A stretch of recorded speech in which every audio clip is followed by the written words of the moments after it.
좀 쉬었으니 다시 시작하겠습니다.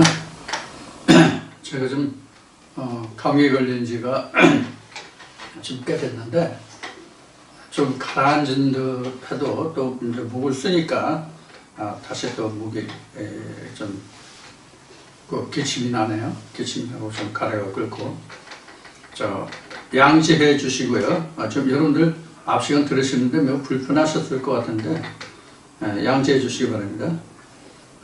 이 시간에는 좀 톤을 낮춰서 진행을 하도록 해보겠습니다. 9절부터죠. 여호와의 팔이여 깨소서 능력을 베푸소서. 옛날 예시대에 깨신 것 같이 하소서. 라합을 점이시고 용을 찌르시니가 어찌 주관이시며. 이렇게 이제 말씀이 이어지고 있습니다. 여호와의 팔이라고 하는 것은 이제 앞에도 얘기했지만 여호와는 팔이 없습니다. 여호와는 팔이 없고 이것은 이제 말씀을 이야기합니다. 근데 이제 여호와의 팔이여 깨소서 능력을 베푸소.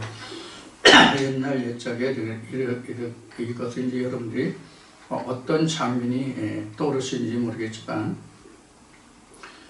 이것은 여호수아가 그 가나안 땅에 들어가서 여리고성을 파하고 가나안 본토에 들어갈 때의 장면이 연상이 되는 그런 이제 부분이죠. 이 부분이. 근데 기생 라합이 그 여리고성 벽이 얼마나 두꺼운지 모르지만 여리고성 벽 위에 집을 짓고 살았다는 그런 기록이 우리가 이제 성경을 봐서 아까 이제 창세기를 보면 그런 말씀이 나오죠. 창세기도 출애굽입니다. 그래서 기생 라합이라고 하는 것은 사실 이때 당시는 실제로 그 성벽에서 살았던 그러한 여자인지는 알 수가 없어요. 기생 라합 이렇게 얘기죠. 이 기생 라합이라는데 이 기생이라고 하는 것도 라합이라고 하는 것이 우리가 세상 사람들은 말할 때 살인을 맨 먼저 일으킨 사람이 이 세상에 맨 먼저 최초의 직업이 이런 이야기를 할 때 이제 라합을 이야기하기도 합니다. 근데 이 라합은요, 언제 이 말씀을 드린 적이 있나? 언제 이 말씀을 드린 적이 있는지 여러분들에게 아마 여러 차례 말씀을 드렸을 거예요. 라합은 그 영과 육의 사이에 있는 우리 마음이 라합입니다.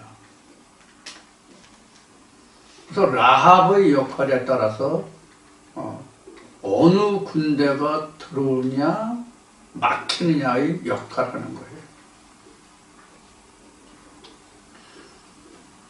일종의 이제 그 기도죠, 기도. 옛날에 연극장이나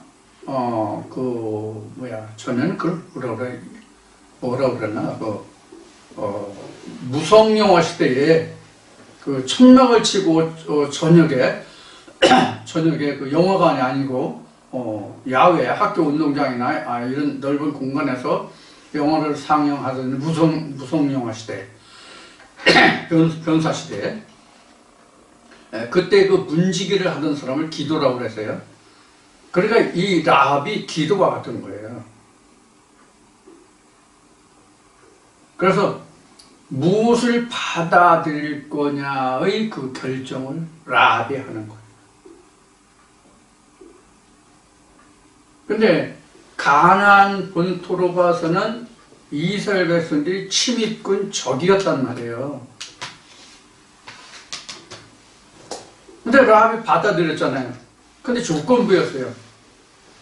당신들이 이 땅에 진입할 때 우리를 구원해달라, 그럼 우리 가족을. 그래서 기생 라합이 구원을 받은 거잖아요.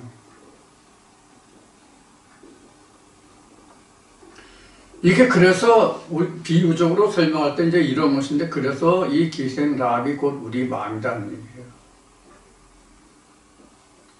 이것을 다시 가나안으로 비하면 가나안이 빈 땅이 노는 땅이 아니다 말이에요. 이미 가나안 땅을 차지한 자들이 있잖아요. 성경의 창세기를 보더라도 가나안 땅에 그 하나님이 아브라함에게 약속하시면서 여호수 족속, 기르기앗 족속 뭐 해가지고 열 족속인 거를 지금 언급하고 계시잖아요. 그래서 우리는 가나안 전쟁을 하는 전쟁이에요. 지금 우린 전쟁을 연습하면서 전쟁하면서 이기면서 지면서 이기면서 지면서 이 싸움을 계속하고 있다고 우리는 생각하시게 맞단 말이에요. 지금 우리 믿음이. 그래서 우리는 지금 무엇과 같으냐면 이스라엘 중건하는 시대에 있어요. 우리는 사실은. 그래서 총과 칼을 지금 옆에 두고 예루살렘을 지금 세워야 된다고.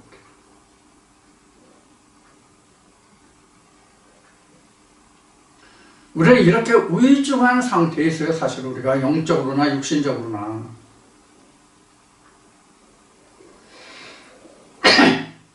지금 현재 한국에서 벌어지고 있는 현 사태가 우리가 표면적으로 보기는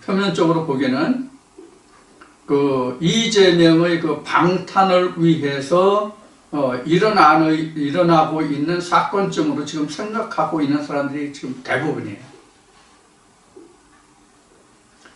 이게 바로 표면적으로 보는 한국 정세예요.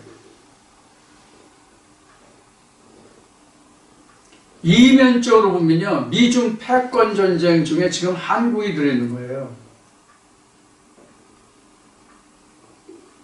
한국이 그러니까 지금 뭐와 같이 되냐면 라합의 신세예요.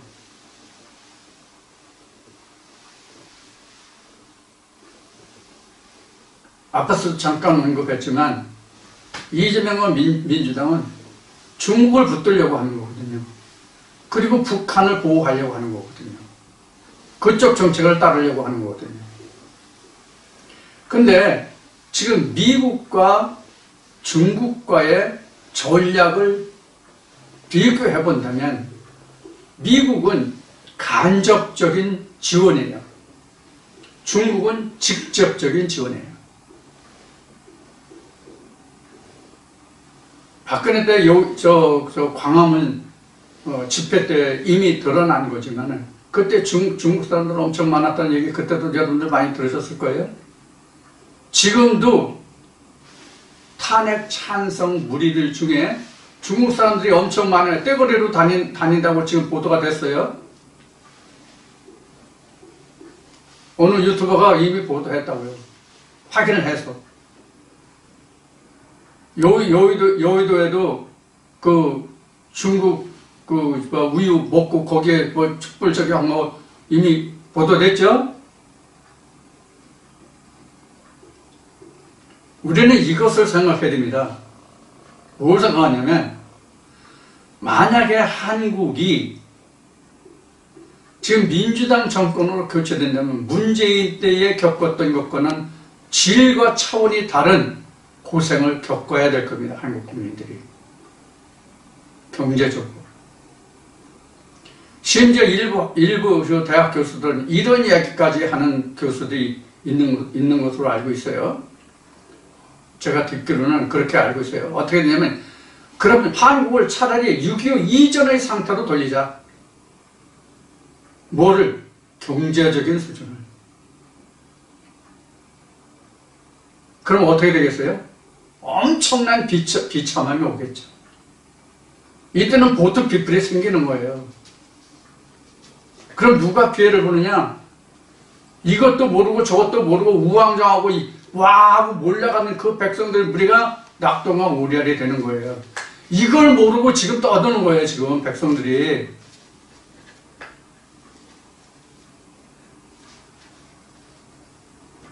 이스라엘도 다를 게 없는 거예요.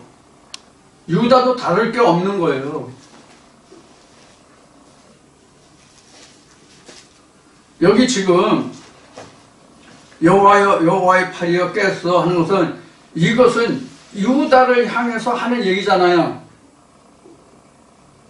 우리 백성들이 이렇게 깨라고 지금 주의 종들이나 세상의 그 지도자들이 하늘에 위치해 있는 사람들이 이렇게 얘기해야 되거든. 근데 그런 놈들이 하나 내 있어요 지금요?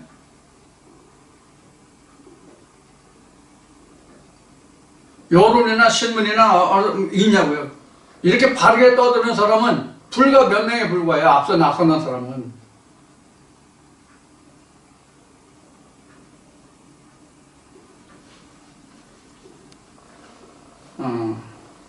그래도 대학 교수들이 광화문에도 나가고 그 헌재 앞에도 나가고 많은 사람들을 계몽하고 있는 그런 면면들은 정말로 좋은 면면들이라고 생각합니다. 여러분들 이런 데일수록 정신 바싹 차리고 비판과 이성, 감정과 감성을 쫓아가지 말고 비판과 이성을 분명히 가지는 이성적인 냉철한 비판을 가지는 그런 분들이 되주기를 바라면서 지금 여기 라합에 대해서 말씀을 드렸습니다. 자, 그래서 라합을 점이시고 용을 찌르시니가 어찌 주가 아니시며, 여기서 뭐 용이라고 하는 것은 실제 용을 이야기하는 게 아니다. 이때 당시에 들고 날던 그 보리배들이죠. 이때 당시에 유대에서. 이때 돼서 그러면 용의 역할을 했던 사람들이 누구냐? 하나님의 선지자들이야 다. 에레미야서 가면 이게 더 적나라하게 나오죠. 에레미야서에서는 어떻게 나오냐면 이스라엘의 그 대대로 물리는 제사장들이 있었죠. 그 제사장들은 하나님으로부터 보냄을 받은 에레미야 선지자를 거짓 선지자로 몰아쳤어요. 지금 일어나 이 땅에 벌어지는 일도 이와 똑같아요 지금요.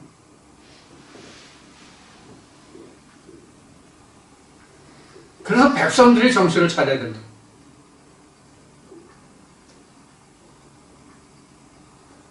나라를 구하는 것은 위정자들이 아니에요. 특히 우리나라 같은 경우는 나라를 막판에서 진짜 위경에서 건진 사람들은 위정자가 아니라 백성들의 민초들이에요. 그렇게 해서 나라가 평정이 되면 그때 또 군림하는 건 또 위정자들이에요. 이런 역사가 반복되고 되풀이된 나라가 한국이에요. 참 불행한 나라예요.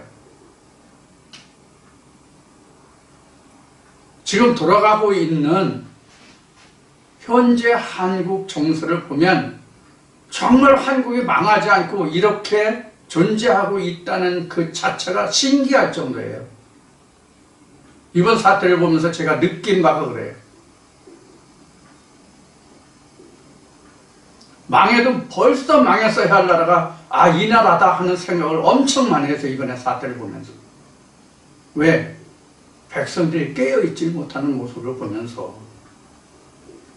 저만 그런 생각을 하고 안타까워하고 있는지 모르겠지만 저는 여하튼 그렇게 느끼고 그렇게 생각했어요.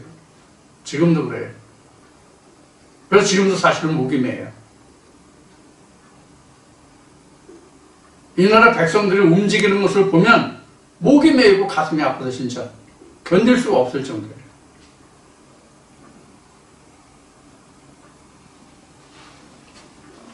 그래서 성경에 나온다고 앞들을 분별하지 못하는 백성들, 이들을 불쌍히 여겨달라. 그런 묵상뿐이 안 돼요. 지금 앞뒤 좌우 옳고 그름을 분간하지 못하는 이 어리석은 백성들을 불쌍히 여겨달라고.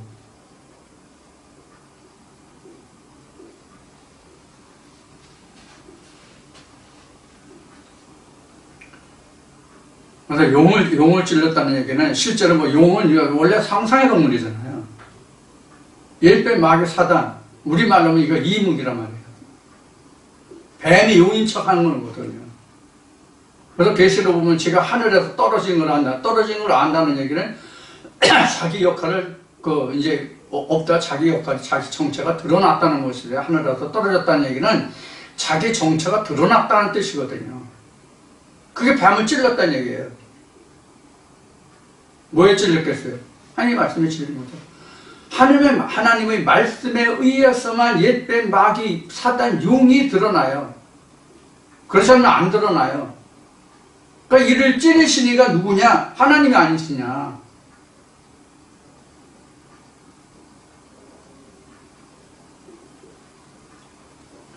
10절 바다를 넓고 깊은 물을 말리시고 바다 깊은 곳에 길을 내어 구속 얻은 자들로 건너게 하시니가 어찌 주가 아니시니까. 실제 이스라엘 백성들의 그 출애굽의 여정을 보면 홍해도 건너고 요단도 건너고 이렇게 실제로 물을 건넜잖아요. 우리가 현재 이 홍해도 건너고 요단도 건너고 하는 것은 말씀의 깊이와 정도를 말하고 있는 거예요. 1차는 표면적인 율법과 이면적인 율법을. 두 번째는 표면적인 진리와 이면적인 진리를 구분하는 게 바로 오늘날은 홍해와 요단이에요. 그러면 요단강이 끝나면 이제 가나안으로 들어갈 수 있는 길이 되죠. 거기서부터는 이제 물이 아니라, 그때는 물과의 싸움이 아니라 뭐가 싸우냐면 이면의 말씀과의 싸움이에요. 거기서는. 이게 바로 뭐냐면 여리고성이에요. 진짜 핵심이 되는 에케스가 되는 말씀이 뭐냐? 여리고성을 함락시킬 수 있는 말씀이 진짜 핵심 말씀이에요. 여리고성의 문을 여는 말씀이 예수예요. 이게 요한복음 10장에서 양의 문으로 들어가고 나가는 자예요. 내가 양의 문이라거든요.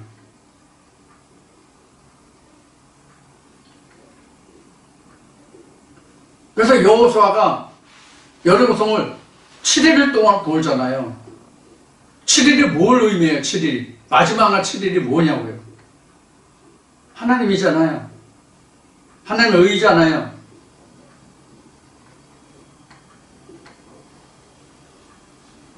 그래서 그때부터 우리가 가나안 시대가 열리는 거예요. 하나님 나라가 열리는 거라고. 그래서 우리도 똑같이 지금 일주일이 여정을 가고 있고, 이스라엘이 출애굽 여정을 똑같이 걷고 있는 거라고. 이스라엘의 출애굽 여정이 일주일의 역사와 같은 거고, 70년의 역사와 70년 종살과 같은 거고, 창세기에서 요한계시록에서 나오는 말씀과도 같은 거예요.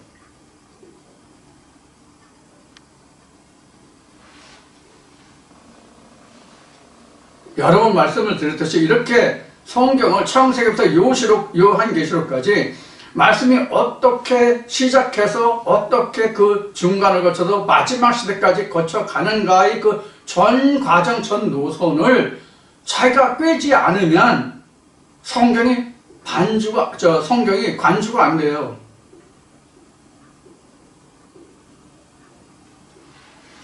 성경을 그래서 부분적으로 푸는 게 아니에요. 그래서 성경을 부분적으로 푸는 게 아니라고. 풀리지도 않고 풀 수도 없고. 그래서 이것을 하나님이, 여호와의 신이 이것을 쭉 관주해서 이끌어가 주지 아니하시면 안 된다는 얘기를 그래서 하는 거예요. 신학 4년 6년을 해도요, 성경 제대로 쳐다보는 적이 없어요. 신학에서는. 성경 열어놓고 성경을 제대로 펴본 적이 없다고, 신학에서는. 그럼 신학에서는 뭘 하느냐? 교리를 배워요, 교리를. 쉬운 얘기로 치리와 항리를 배우는 거라고. 성경을 배우는 게 아니라. 그리고 배운 거 뭐 하겠어요? 그들이 배워서 뭘 하겠냐고. 배운 걸 써먹지. 이게 다른 거예요. 그래서 스스로 온 자와 하나님께로부터 보냄을 받은 자라가 뜻이 바로 이런 거예요. 진짜 신학에서 4년, 6년 해봐야 성경 한 번도 펴본 적이 없습니다. 성경을. 몰라, 다른 신학은 모르는데 저 같은 경우에는 뭐 그 기간을 다 하진 않았지만 한 번도 성경을 펴고 성경을 한 적이 없어요.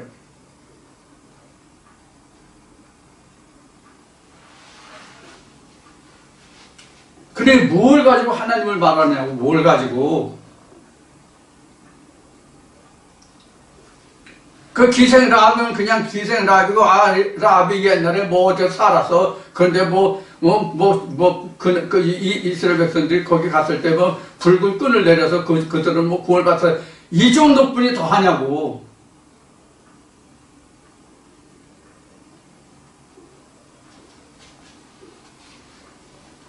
이것이 신학의 진면목이에요, 이것이.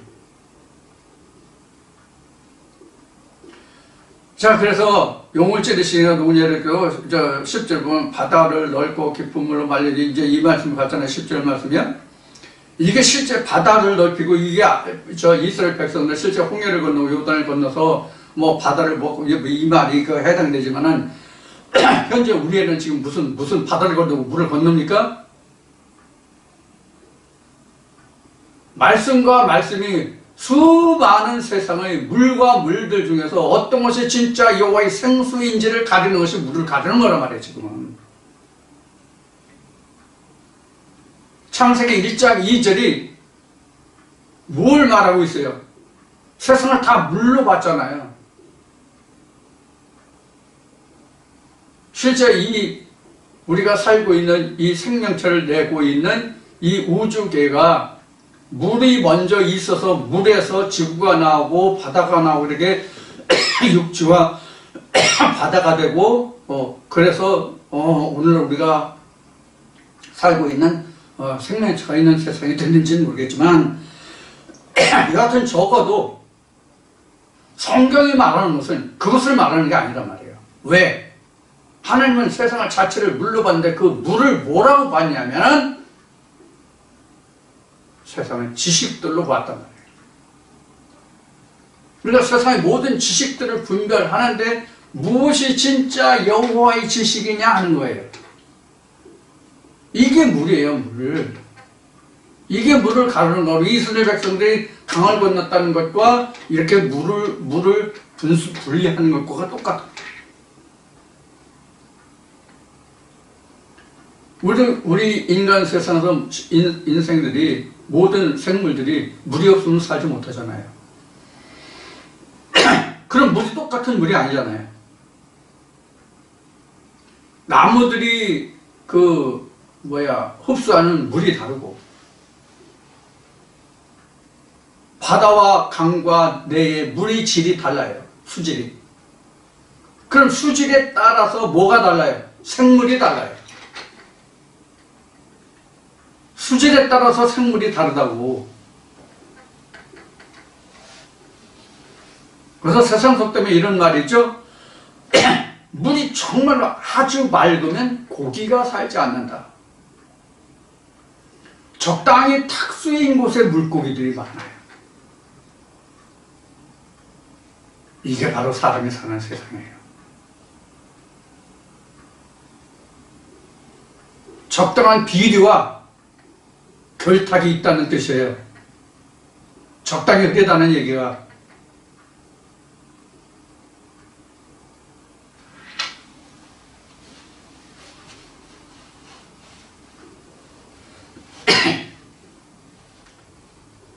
이것을 가르고 이스라엘 백성은 우리가 이것을 갈라내야 되잖아요. 그래서 우리가 고귀한 자가 돼야 되는 거예요. 이런 모든 탕류를 건너왔기 때문에 우리는 고귀한 자, 고결한 자가 되어야 된다고요. 이념 이상적으로. 몸은 비록 바울이 고백한 것 같이 내가 이 죄악된 세상에 살다 할지라도. 그래서 바울은 두 법을 숨긴다고 그랬잖아요. 이 몸은 탕려 속에 있을지라도 나는 고귀한 자가 되어야 된다고.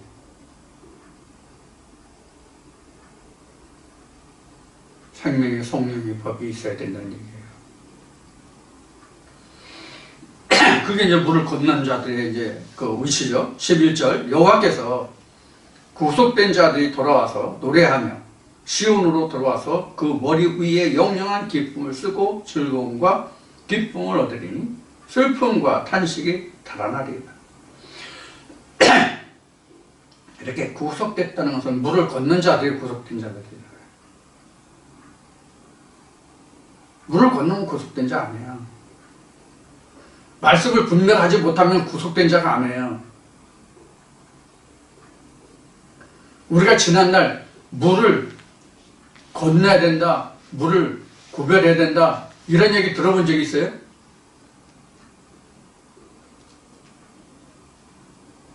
저는 한 번도 들어본 적이 없어요. 지금 출애굽 얘기를 앞에 얘기했지만, 물을 간다 해서 출애굽 얘기를 했지만, 출애굽, 그들은 그때 그렇게 해서 강을 건너서 갔나 보다, 이렇게 생각했어요. 저도. 우리나라도 매년 3월이면 저기 어디야? 어디야? 군산인가? 소산인가 어디면 매년 그 물길이 갈라지는 때가 있죠. 그래서 그때 고기들을 잡으러 구경하는 사람들 많아요. 또 우리가 삼국지를 보면 제갈량이가 어느 날 뭐 동남풍이 불고 뭐 어쩌고저쩌고 해가지고 뭐 불이 깎고 해서 뭐 그런 얘기 있잖아요. 그런 것쯤으로 생각했어요. 솔직히 바른 대로 말하면 창피한 얘기지만 실제로 그런 생각했었다니까. 근데 그게 아니었잖아요. 지금 하나님 말씀이 지금 저게 하나님이 성령의 인도하심을 가르치도록 보니까 그게 아니잖아요. 이제 여러분들도 그게 무엇인지 아셨잖아요. 똑같은 거예요. 그러니까 모르면 빠져 죽을 수밖에 없어요. 그 물에 그냥. 그래도 자기가 죽은 줄을 몰라요. 이게 존먹은 옷이란 얘기예요. 이게.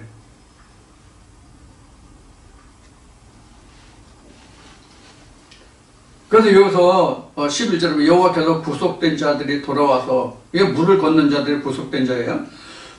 노래하며 찬송하며죠. 노래하면은 시온으로 들어와서 그 머리 위에 영영한 기쁨을 쓰고, 여기 머리 위에 영영한 기쁨을 쓴다는 건 이게 면류가 아닙니다. 하나님을 머리에 썼다는 얘기예요. 즉 하나님을 힘입어서라는 얘기예요. 그렇게 해서 영영한 기쁨을 쓰고 즐거움과 기쁨을 얻으리니 슬픔과 탄식이 달아나리이다. 이걸 강을 건너서 구속함을 얻은 자들이 얻을 영광이에요. 강을 건너지 않으면 이것이 무엇인지 몰라요. 말로는 들어서 우리가 죽으면 천국 가서 뭐 이렇게 하나님이 우리에게 면류관을 씌워주고 뭐 백보자 앞에 가서 심판을 받아서 이기면 뭐 어쩌고 저쩌고 이렇게 말로는 아는데, 그것이 실제 자기가 성경을 통해서 이러이러한 과정을 거치면 이것이 이렇게 되고 이렇게 이 과정을 거치면 또 이렇게 되고, 이것을 아는 자는 없다고. 단 한 놈도. 입술만 살았지.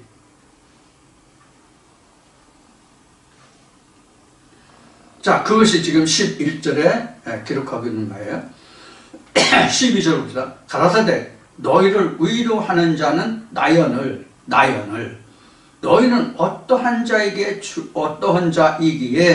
죽을 사람을 두려워하며 풀과 같이 될 인자를 두려워하느냐. 여기서 풀과 같이 될 인자를 두려워한다는 죽음을 앞둔 죽음을 앞둔 멸망을 앞둔 그런 사람을 왜 너희는 두려워하느냐, 그런 얘기예요. 그러니까 뭐예요? 하나님의 말씀을 가지지 않은 자들을 두려워하는 거예요.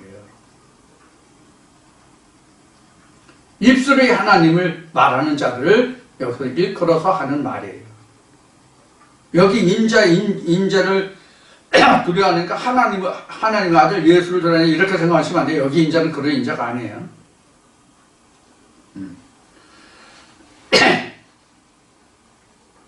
그래서 여기 12절에서 말하는 너희를 위로하는 자는 하나님인데 어떻게 해서 죽을 사람을 두려워하느냐, 여기서 죽을 사람을 두려워하느냐에 한마디로 표현한 것이 뭐냐면 풀과 같이 될 인자예요. 풀과 같이 되리라는 것은 뭘 얘기하는 것 같아요? 풀은 마르면 불에 태워지죠? 죽으면 불살라지죠? 그걸 얘기하는 거예요. 왜 너는 멸망하고 죽을 그런 인자를, 그런 풀과 같은 인성을 너는 두려워하느냐? 하나님의 말씀이 없는 그들을 왜 두려워하느냐? 너희를 위로하는 자는 나뿐이 없는데 왜 그런 자들 너희가 두려워하느냐? 그럼 내게 와서 너희는 위로를 받으라, 이런 얘기와 같은 거죠. 그런 자들을 두려워 말고. 근데 우리 신앙생활하는 사람들 대부분 보면 그 목자를 떠나면 내가 어떻게 뭐가 잘못될까봐. 전에도 얘기했듯이 교회에서 그래도 뭐라도 한 가닥이라도 하는 사람이 떠나면 왜 떠나느냐, 뭐냐, 뭐 시험에 들리냐, 내가 뭐냐 하면서 나갈 때는 꼭 좋은 얘기를 안 해. 쉬운 예로 너 나 떠나가면, 여기 떠나가면 너 망해, 죽어, 뭐 이런 식이야. 저주죠. 그러니까 한마디로 얘기하면 그런 걸 두려워하지 말란 얘기예요. 복과 저주를 주시는 이는 오로지 하나님뿐이에요. 그들은 복도 주지 못하고 저주도 하지 못해요. 그럴 권한이 없어요. 그들은. 13절 보겠습니다. 하늘을 펴고 땅의 기초를 정하고 너를 지은 자 여호와를 어찌하여 잊어버렸느냐? 너를 멸하려고 예비하는 저 학대자의 분노를 어찌하여 항상 종일 두려워하느냐? 학대자의 분노가 어디 있느냐? 이렇게 기록하고 있어요. 13절에. 하늘을 펴고 땅의 기초를 정하고 너를 지은 자 여호와를 어찌 잊어버렸느냐? 이 이야기는 뭐를 얘기냐면 51장 시작할 때에 그 떠낸 반석과 그 웅덩이를 얘기했죠. 그 근본, 그 기초, 처음 시작을 잃어버렸다는 얘기예요. 이 첫사랑을 잃어버렸다는 얘기예요. 그리고 왜 너희는 지금 너를 학대하고 분노하는 그런 자를 항상 두려워하고 힘들어하냐? 그 발밑에서 너를 위로하고 너를 떠내고 너를 구원한 자가 난데 13절이 지금 그런 의미란 말이에요. 하늘을 펴고 땅의 기초를 정한 자가 누구예요? 여호와죠. 반석에서 떠냈잖아요. 우리가 반석으로부터 나왔잖아요. 우리가 처음부터 우리가 반석으로부터 나온 자는 아니지만 여기서 지금 유다를 향해서 이렇게 말씀하고 계신 것은 앞에 그 아브람 한 사람 보호를 당시면서 너희를 어떻게 창대하게 하냐, 이런 말씀이 나왔잖아요. 그거란 말이에요. 그 시작, 그 근본, 너희 조상을 생각해봐라. 너희가 어떻게 지금 여기 이 자리에 지금 있는지. 우리도 마찬가지란 말이에요. 우리도 우상의 득식을 거리는 그런 땅에 있었잖아요. 즉 하나님 말씀이 아는 것으로 하나님을 찾는다고 그 우상팔이를 하는데 그 우상을 사가지고 다녔잖아요. 무슨 말인지 들을 게 있는 자는 들으시기 바랍니다. 14절에 결박된 포로가 속히 놓일 것이니 죽지도 아니할 것이요 구덩이로 내려가지도 아니할 것이며 그 양식이 핍적하지도 아니하리라. 결박된 포로라는 것은 결국 이제 이때 당시로 보면 바벨론에 포로 됐잖아요. 그 자리에 이제 놓일 것을 이제 예고한 말씀인데, 그래서 실제로 이제 고레스 왕 때, 고레스 왕 원년에 그 이스라엘 백성이 다 그 노임을 받잖아요. 원래 고레스 정책이라는 것이 그 포로된 자들을 자기 본국으로 돌려보낸 정책을 썼어요. 고레스가. 그 정책 때문에 그 유다 백성들도 복으로 돌아온 거죠. 그래서 뭐 신학적으로는 뭐 1차, 2차, 뭐 1차 포로 교환, 2차 포로 교환 뭐 이렇게 뭐 이야기할 수 있는 그거 다 의미 없는 것이고,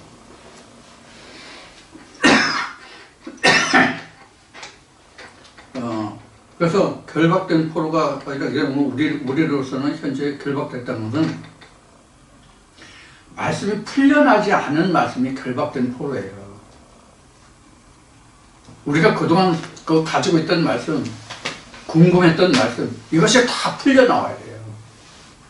그 풀리지 않은 말씀이 다 포로예요. 저기가 풀린 거잖아요. 그 말씀이 풀려서 저기만 하나님 품으로 돌아오는 거잖아요. 그러니까 포로가 귀한 일인 거죠. 그 다음 1차 포로, 2차 포로, 1차 귀환, 2차 귀환, 이렇게 아무런 의미가 없다는 뜻이 바로 이런 의미예요. 순차적으로 말씀이 우리가 그동안 뭐였지 알지 못하고 궁금했던 말씀들이 또는 성경을 대하다가 알지 못하고 알고 싶어 했던 그런 말씀들이 어느 순간에 풀려나오고 그 말씀이 내게로 확 다가오는 때가 있단 말이에요. 이게 다 포로들이에요. 이게 다 포로됐던 말씀들이죠. 그런 역사가 우리는 매일 일어나야 돼요. 항상 일어나야 돼요. 무시로 일어나야 돼요. 이런 말씀들이, 이런 현상들이. 그게 내가 하나님 안에 살아있다는 증거예요.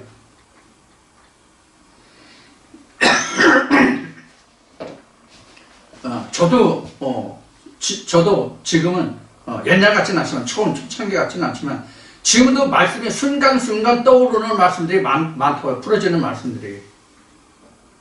어느 순간인지 어느 때인지 그거 몰라요.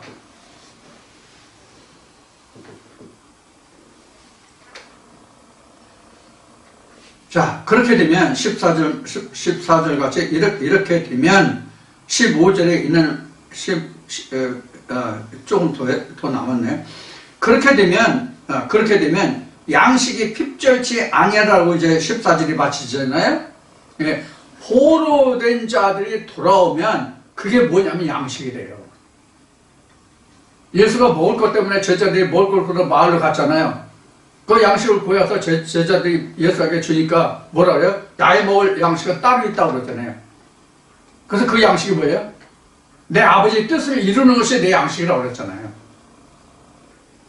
그 양식이에요, 여기서. 그래서 핍절치 않은 거예요, 지금. 응? 포로가 풀려 나오면 영의 양식이 되니까 그것이 핍절치 않은 거라고. 나는 내 하나님 여호와라. 바다를 저어서 그 물로 흉용케 하는 자니 내 이름은 만군의 여호와라. 그 바닷물을 흉용케 한다는 것은 뭐냐면 이게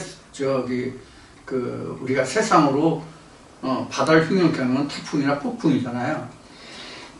태풍과 폭풍이 왜 일어나요? 바다를 소성시키기 위해서 태풍과 폭풍이 필요한 거예요. 그래서 바다가 썩어요. 우리가 마음이 보이지 않지만 우리 마음이 굉장히 크거든요. 제가 아주 오래전에 그런 얘기를 한 적이 있어요. 사람의 마음은 작아서 눈에 보이지 않지만 그 크기는 실로 얼마나 큰지 천지 만물을 그 속에 다 집어넣어도 족할 줄 모르는 것이 마음이다라고 이야기한 적이 있어요. 아주 오래전에. 이것이 우리 마음이에요. 그래서 하나님의 양식이 포로가 붙들린 그 말씀들이 내게 와서 양식이 되고 그 말씀이 내 안에서 자꾸 역사하면 내 안에서는 뭐가 되면 흉한 바닷물의 소용돌이가 일어나요. 내가 살았다는 자체잖아요. 그래서 15절은 나는 내 하나님 여호와라. 바다를 저어서 그 물을 흉용케 하는 자니 내 이름은 만군의 여호와니라. 이게 내가 살았다는 얘기예요. 여기에서는 바다를 흉용케 했다는 얘기는 그렇게 봐야 맞아요. 내가 내 말을 내 입에 두고 내 손 그늘로 너를 덮었나니 이는 내가 하늘을 펴며 땅의 기초를 정하며 시온에게 이르기를 너는 내 백성이라 하려 하였습니다. 그러니까 바다를 소성시키는 거예요. 내 속을 휘저어서 나를 살려서 소성케 한다고. 소성은 다시 일으켜 살게 하는 것이 소성이거든요. 죽은 자들. 이런 내 안에 숨어있던 죽어있던 알지 못했던 깨닫지 못했던 그 말씀이 다 살아와서 내게 풍요한 양식이 됐다면 그 말씀이 진짜 그렇게 알고 싶고 이게 뭐지 했다는 말씀이 깨달을 때 그 기쁨의 소용돌이가 얼마예요? 여러분 그런 걸 얼마나 겪으셨는지 모르겠어요? 저는 초창기에 엄청 났어요, 이게. 그래서 울고불고 한 때가 진짜 엄청 많거든요, 그래서. 아멘, 아멘 하면서 콧물, 눈물 흘리면서 진짜 울고불고 한 때가 엄청 많아요. 이게 바로 바다의 소송이라고. 흉흉케 하는 거라고. 그래서 바닷물이 한번 뒤집어진다고요. 내 속이 완전히 뒤집어져야 된다고. 모든 우리 마음의 속이 뒤집어지는 역사가 일어나야 된다고.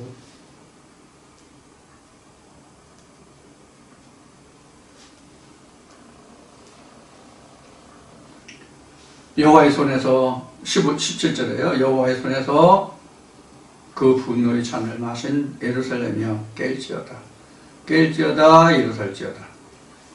내가 이미 비틀걸음치게 하는 큰 잔을 마셔 다 하였도다. 이게 바로 이제 그 유다나 이스라엘이나 그들이 하나님의 말씀을 떠나서 거짓 지도자들의 말씀에 매였던, 팔렸던 그런 자들을 지금 여기서 이야기하고 있습니다. 여호와의 손에서 그 분노의 잔을 마신 예루살렘. 그러니까 여호와의 손에서 그 분노의 잔을 마실 때 여호와가 분노의 잔을 가지고 계신가요? 여기에 대응하는 말씀이 뭐냐면 하나님이 이스라엘 백성들에게 두 법을 주지 아니하셨다예요.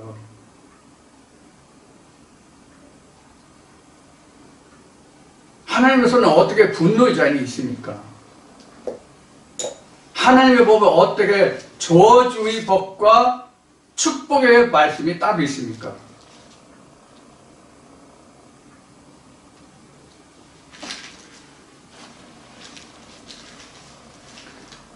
그것을 기억하시면 분노의 잔이 무엇인지를 여러분들 기억하실 겁니다. 즉 이스라엘 백성이 하나님의 법을 떠났으며 하나님의 공의를 떠났으며 그게 하나님의 분노의 잔이에요. 하나님이 주신 것이 아니라 스스로 마신 거라고.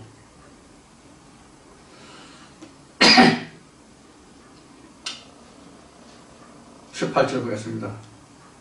내가 낳은 모든 아들 중에 너를 인도할 자가 없고 너의 양육한 모든 아들 중에 그 손으로 너를 이끌 자도 없도다. 그게 바로 뭐냐면 분노의 잔을 마셨기 때문에 분노의 자식들 뿐이니까 너를 구원할 자가 없다는 얘기예요. 너는 물론 너를 이끌어서 구원할 자가 없다는 얘기예요. 그러니까 바벨론의 포로가 되고 죽음이 된다 그런 뜻이에요. 실제로 그렇게 되잖아요. 우리는 마찬가지예요. 우리 지금 이 시대도 마찬가지로 이 세상 사는 동안은 편안하고 안전할지 모르지만 결국 이렇게 된다고. 특히 우리가 지금 진리의 말씀으로 들어와서 제 진리의 말씀 안에 거하다가 이 말씀으로 떠나면 히브리서에 기록된 말 그 낮은 형편이 정말 못하고 다시 돌이킬 수 있는 재수가 없는 거예요. 완전히 멸망해요. 복음서에 있는 말씀 같이 내 나중 형편이 처음만 못하니 이거는 아무것도 아니란 말이에요. 20절 내 아들들이 곤비하여 그물에 걸린 영양같이 온 거리 모퉁이에 누웠으니 그들에게 여호와의 분노와 내 하나님의 견책이 가득하였다. 여기서 그물에 걸렸다는 것은 하나님의 올무에 걸렸다는 얘기예요. 그럼 하나님이 또 올무에 걸렸다니까 하나님이 그럼 올무로 왔냐? 아니죠. 역시 하나님의 계명을 떠나는 것이 하나님의 올무에 걸린 거가 되는 거예요. 그러니까 스스로 자초한 거죠. 하나님 안에서는 모든 것이 스스로 자초한 것이지 하나님의 거기에 올무놓고 하나님의 어떤 거기다 계획을 벌여서 그들이 실족하게 하고 그런 적이 없어요. 하나님은 한 번도.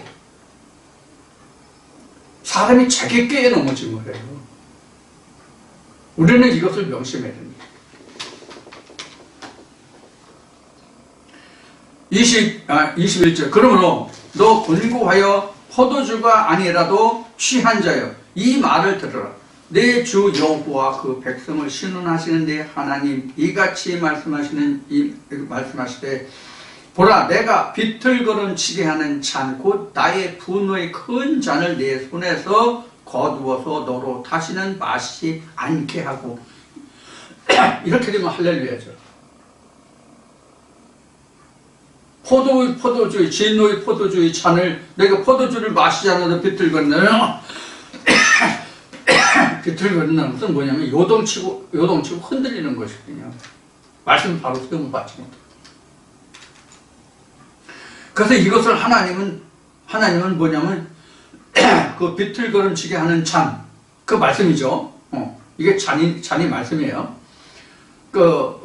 이 잔이 왜 말씀이냐면 그 잔에 뭘 따라요? 술을 따르잖아요. 물론 물론 요새는 음료가마도 뭐 커피도 있고 뭐 각종 녹차도 있고 뭐 차 종류가 많이 있지만은 여기서는 포도주를 얘기하는 거예요. 진노의 포도주, 비틀거림 진노의 포도주. 잔 곧 분노의 큰 잔을 내 손에서 거두어서 너로 다시는 마시지 않게 하고 그래. 여기서 분노의 큰 잔이라는 것은 내게 말씀을 전하는 그런 크게 보이는 그러한 주의 종들을 쳐서 이렇게 얘기해도 돼요. 이 잔을 주는 자들이 누구예요? 목자들이잖아요. 그래서 하나님이 말씀하시는 내 목자를 쳐서 이런 얘기가 같은 거란 말이에요. 그럼 잔이 나가지 않을 거 아니에요. 내 목자를 치면. 그래서 양들을 흩트고 내 백성을 다시 불러 모은다는 말씀과 같단 말이에요. 그래 분노의 잔을 마시지 않을 거 아니에요. 자, 그렇게 해서 23절에 보면 그 잔을 너를 곤곡해 하던 자들의 손에 두리라.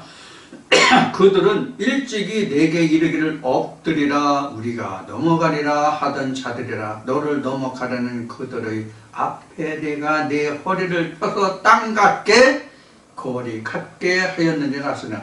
오히려 내가 너희를 넘어갈 테니까 너희는 이 잔에 쳐서 비틀거리고 쓰러지고 넘어져라. 그럼 내가 그 위로 타고 넘어갈게 이런 자잖아요. 그러니까 이것을 여기서는 설명을 이런 식으로 했지만은 내가 내 위에 굴리 말라 그런 뜻이에요. 너희가 이 잔을 마시면 너희는 우리 밑에 다 복종하는 자, 굴복하는 자들이 될 거다 이런 얘기예요. 그럼 우리가 너 위에 서리라 그런 뜻이란 말이에요. 이게. 그렇게 해서 그들은 그렇게 말하지만 하나님이 말씀하시기를 내가 내 허리를 펴서 구워들어 넘어가려고 하는데 오히려 하나님은 그런 자들을 허리를 펴서 땅 같게 거리 같게 하였느니라. 여기서 땅 같게 하였다는 얘기는 허리를 펴서 땅 같게 하였다는 얘기는 뭐냐면 걸림돌이 되게 했다는 뜻이 돼요. 결국은 우리가 이치적으로 보자고요. 여기 지금 이르기를 엎드리라 우리가 넘어가리라 하던 자들이라. 너를 넘어가려는 자들은 넘어가려는 그들의 앞에 이랬잖아요. 자, 넘어진 사람은 우리가 상식적으로 생각하면 넘어진 사람들이 땅 위에 있어요? 땅 아래에 있어요? 땅 위에 엎드려져 있잖아요. 근데 하나님이 말씀하시기를 이 포도주잔을 거두어서 그렇게 말하는 자들에게서 너를 건지리라는 뜻인데 어떻게 건냐면 다 누워서 엎드려서 그들이 건너가려고 하지만 너는 거기서 허리를 펴서 땅 같게 한다. 그럼 땅이 아래예요? 엎드린 자가 위에예요? 땅이 아래잖아요. 우리가 일반 상식적으로 보면. 그럼 여기서는 왜 하나님이 너를 펴서 땅 같게 하고 거리 같게 하였느라 이렇게 지금 기록하고 있을까요? 우리가 일반 상식을 통해서 생각해 보자고요. 땅은 엎드린 자보다 밑에 있어요. 분명히 땅 위에 엎드리지 땅 밑에 엎드릴 수는 없는 거잖아요. 근데 허리를 펴서 땅 같게 한다고 되어 있어요. 이게 무슨 뜻이냐면 이런 뜻으로 해석하시면 돼요. 다 엎드린 자들의 자들이 되었지만 그 포도주잔을 마신 자들은 그래 됐지만 그 포도주잔을 거두어서 그 거둔 자에 속하는 사람은 그들에게 오히려 엎드린 자들에게 우뚝 선자가 되게 하리라 그런 뜻이에요. 그럼 왜 우뚝 선자가 된다고 지금 표현하느냐? 창세 원리로 가자고요. 물 위에 드러나잖아요, 땅이. 땅이 물 위에 드러나잖아요. 그걸 얍바사에서 그것이 에레스 땅이 되잖아요. 그런 의미예요. 그러니까 우뚝 선자, 물에서 드러난 자가 되는 거예요. 포도주 잔의 그 뜻을 물로 본다면, 하나님의 말씀의 증거로 본다면, 말씀도 똑같은 말씀이 아니잖아요. 여호와 입에서 나가는 말도 있고, 용의 입에서 나가는 말도 있잖아요. 그러면, 여호와 입에서 나가는 말을 들은 자는 선자가 된단 말이에요. 땅 위에 선자가. 드러난 자가 된단 말이에요. 그리고 길이 된다고 그들에게. 엎드린 자들에게, 말씀을 증거하는 자들에게, 포도주 잔을 가진 자들에게 길이 되고 땅이 되게 된다고. 물론 다 그렇게 되는 건 아니죠. 다 그렇게 되는 건 아니라는 것이 무슨 뜻이냐면, 다 옳다고 시인하는 자들이 아니란 말이에요. 그럼 누구만 그렇게 되느냐? 그 포도주 잔이 거두어짐을 받은 자들만 그래야 된다고. 그러니까 구속함을 입은 자들만 그래야 된다, 이렇게 생각하시면 되죠.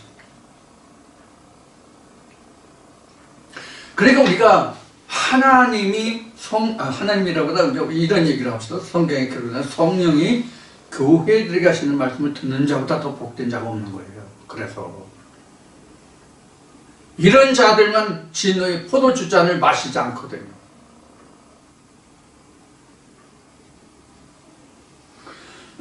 여기서 또 엎드려서 우리가 넘어가려고 하는 것은, 엎드린다는 것은 굴복도 있고, 그 청정도 있고, 순종하는 것도 있고, 뭐 그런 의미도 있겠지만은, 좀 나쁜 얘기로 하면,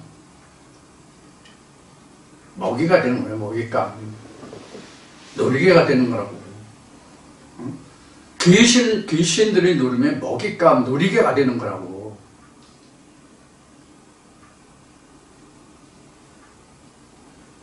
저부터 이 얘기를 구현해서 좀 그려지는 것을 설명드리고 싶지만 이 얘기는 안 하기로 하겠습니다. 좀 너무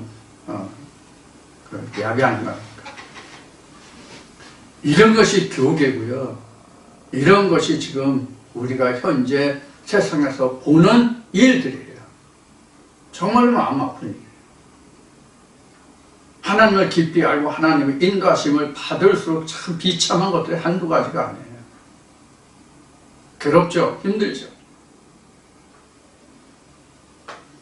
이러한 일들이 언제까지 일어날지 모르겠어요. 제가 어느 때까지 살아있어서 하나님과 말씀을 통행하고 함께 할지 모르겠습니다만은, 여하튼 오늘 말씀 여기서 마치고요. 날씨가 더 추워지고 또 눈이 온다는 소식이 있는지 모르겠는데, 여하튼 날씨가 더 추워진다고 하는 것 같으니까 여러분들 건강 유념하시고, 저도 건강에 좀 잘 돌보도록 하겠습니다. 여러분 오늘 말씀에 기침을 많이 해가지고 여러분들 좀 심기를 사납게 했을 것 같아서 대단히 죄송합니다. 자, 그럼 한 주간도 건강하시고 다음 주에 다시 만나 뵙겠습니다. 감사합니다.